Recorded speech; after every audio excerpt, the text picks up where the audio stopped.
தேவனுடைய ஜனமே, அடுத்தது வறுமை எப்படி வருகிறது பாருங்க. நீதிமொழிகள் 14:23 வாசிக்கிறோம். சகல பிரயாசத்தினாலும் பிரயோஜனம் உண்டு, உதடுகளின் பேச்சோ வறுமை மாத்திரம் தரும். உதடுகளின் பேச்சு வறுமையை தரும். இதெல்லாம் நம்மகிட்ட இருக்கிற விஷயம்தான். இதெல்லாம் நம்ம சரி பண்ணாமல் எப்படி தரித்திரத்தை நீக்குகிறது? பேய் பிசாசு மீதெல்லாம் பழி போடக்கூடாது. வேதம் சொல்லுகிறது பாருங்க. கோல் சொல்லுகிறதும் அவதூறு செய்கிற மக்களுடைய நிலையை குறித்து வெளிப்படுத்த விசேஷம் சொல்லுகிறத பாருங்க. 12:9 உலகம் அனைத்தையும் மோசம் போக்குற பிசாசினம் சாத்தான் என்று சொல்லப்பட்ட பழைய பாம்பாகிய பெரிய வலுசரம் தள்ளப்பட்டது, பூமியிலே விழ தள்ளப்பட்டது, அதோடு கூட சேர்ந்தவர்கள் தூதர்களும் தள்ளப்பட்டார்கள்.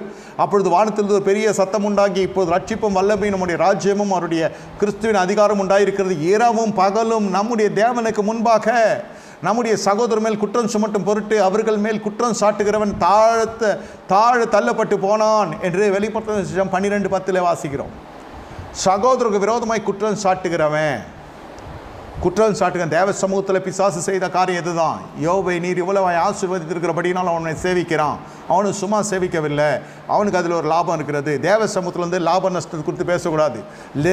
தேவ சமூகத்தில் தியானிக்க வேண்டிய பகுதி சாபமும் ஆசீர்வாதம் தான்.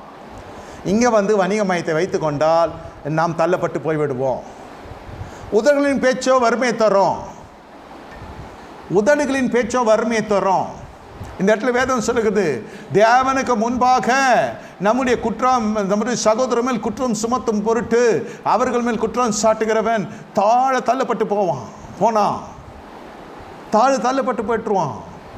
பரிகாசம் தகாதவைகள் கோல் சொல்லுகிறது, கலகம் செய்கிறது சபையில் அல்லது வெளியில். இந்த இடத்துல பாருங்கள், மாமியாருக்கு விரோதமாக மருமக பேசுகிறது, மருமகளுக்கு விரோதம் மாமியார் பேசுகிறது, குடும்ப உறவினர்களுக்கு, அண்ணனுக்கு விரோதம் தம்பிக்கு விரோதமாக அண்ணன், பெற்றோருக்கு பிள்ளைகளுக்கு விரோதம் பெற்றோர்கள். இந்த கடைசி காலத்தில் அன்பு தணிந்து போகும். அப்போ இது என்ன நினைக்கும்? அங்கலாய்ப்பு, ஜெப குறிப்பு, இப்படியெல்லாம் அங்கலாய்க்கிற வழியத்தில் குற்றப்படுத்தி கொண்டே இருப்பாங்க.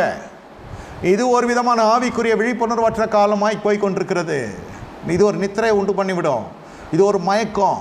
கோல் சொல்லுகிறது, ஜெப குறிப்பாக சொல்லுவாங்க, என் பிள்ளை என்ன கவனிக்கல, நீ அந்த மாதிரி வளர்த்துருக்குற, எனக்கு இதை மாதிரி சாப்பாடு போட மாட்டுறாங்க. பாருங்கள், மறுபடியும் அண்ணன் ஆகாரத்தில் தான் ஆரம்பிக்குது.